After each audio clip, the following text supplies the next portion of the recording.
Bonjour, aujourd'hui je vais te parler de ce qui active mon énergie.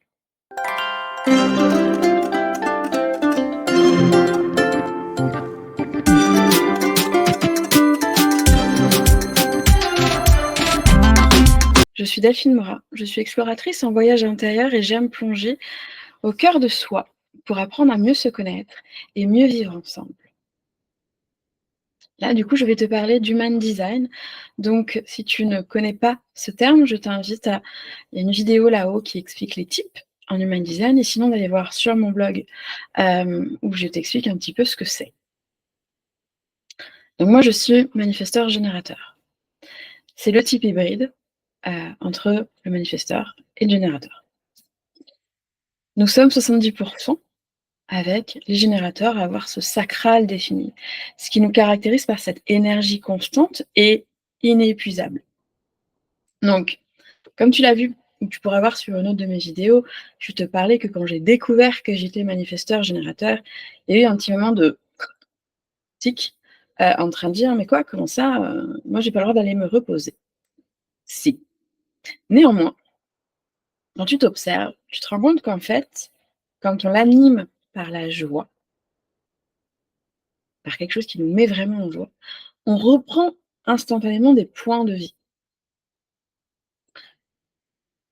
Cela n'empêche que quand on est fatigué, c'est important aussi de se respecter, d'écouter son rythme et de se reposer aussi. Mais en tout cas, c'est de se coucher les batteries bien vides pour pouvoir les recharger à 100% pendant la nuit. Et ça, c'est précieux.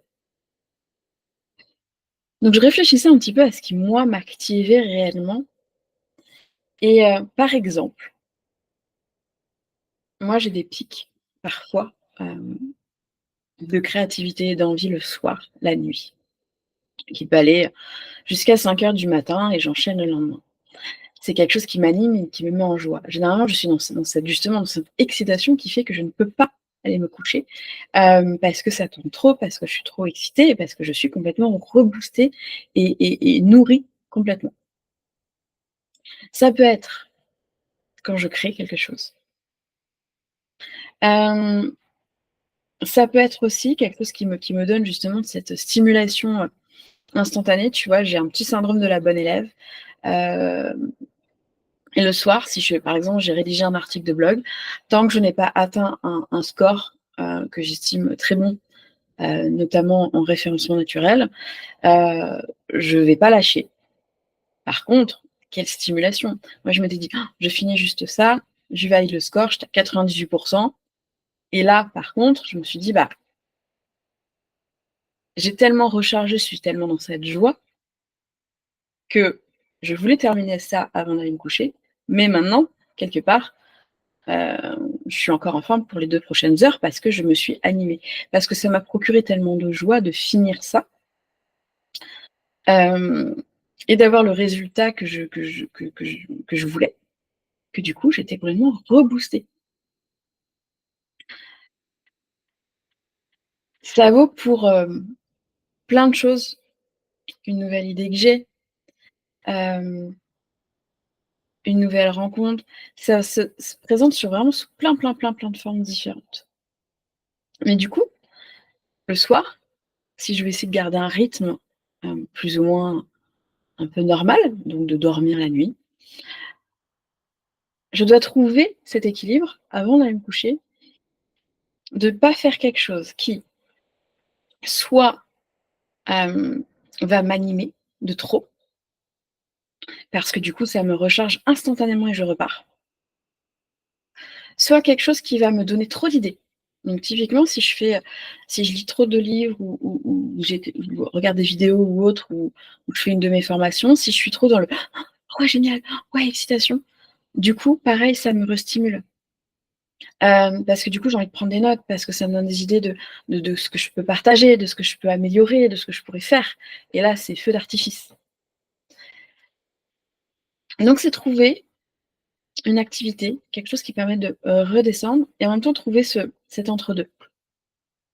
Moi, ce que j'ai trouvé, c'est soit je m'écoute, des musiques, voilà, qui me parlent, hem, voilà, le soir. et où, en même temps, je vais me lire des livres, même un chapitre, pour me poser. Pareil, le livre, pas qu'il soit ni anxiogène, hem, ni, ni trop justement à avoir envie de prendre des notes et de prendre des pistes et cetera parce que alors là, pareil, je repars. Juste un truc, voilà, un entre 2 qui me permette moi de d'à la fois me vider, m'apaiser, sans me restimuler. Mon Benjamin, qui a 3 ans, il est MG également.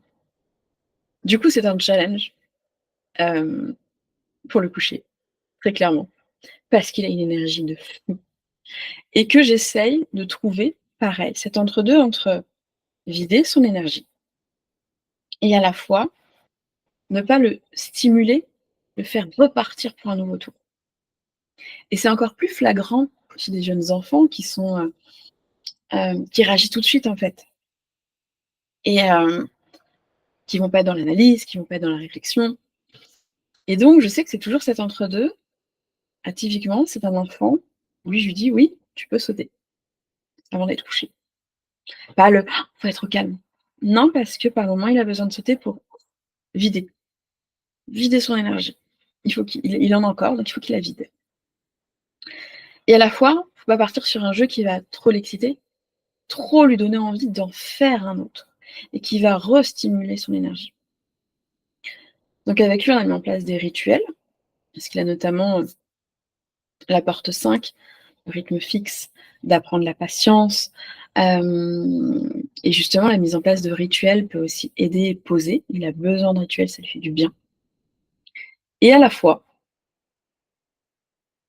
accepter que, bah, s'il a besoin à un moment donné, de prendre, son petit vélo, son petit truc, à roulettes et de me faire des allers-retours et bah, je laisse faire des allers-retours. Parce qu'il a besoin à ce moment-là de se vider. Parce à ce moment-là, précisément, il ne pourra pas aller se coucher et même moi en tant qu'adulte, en ayant compris mon fonctionnement,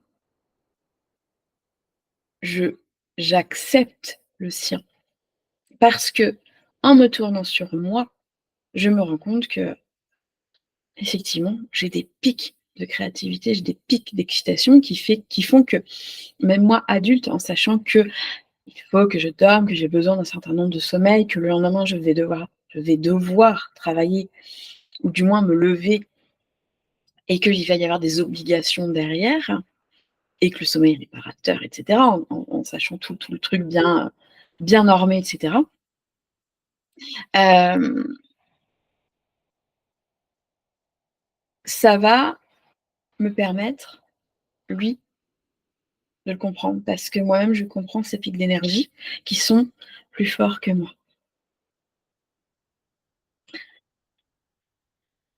et j'entends le: «Ah, tu vas être fatigué demain», mais je m'en fiche parce que je vais pas l'être, parce que je suis dans une telle excitation que quand je vais me coucher, c'est que j'ai vidé et que je suis tellement heureuse de ce que j'ai accompli, trouvé, imaginé, créé, ce que tu veux, que je suis satisfaite. Donc je peux me coucher sereinement et le lendemain, sincèrement, même quand je m'endors à 5 heures du matin, quand je me lève à 8, je suis en forme et je tiens une journée. J'en tiens pas 6 d'affilée comme ça, mais je tiens. C'est comment observer quand j'ai, par exemple, des coups de fatigue ou des coups de je sais pas quoi faire, de je m'enlise, sans que ce soit forcément un besoin réellement de dormir ou de me reposer. Rien que de me reconnecter à quelque chose qui m'anime, qui me fait du bien, où j'ai l'impression de passer à l'action, de faire quelque chose, d'avoir fait quelque chose, même si c'est minime, hem, même si c'est, vibrer sur une musique, aller faire des étirements, aller courir, aller chanter, aller dessiner. Rien que ça me et je vois l'énergie qui remonte tout de suite et ça, c'est important de le connaître parce que ne connaissant pas ça, je peux rentrer dans un cercle d'inertie, dans un cercle de je m'enferme à ne rien faire. Moins je fais, plus je suis fatiguée. Plus je suis fatiguée, moins je veux faire quelque chose. Plus je suis frustrée, frustrée, frustrée, frustrée.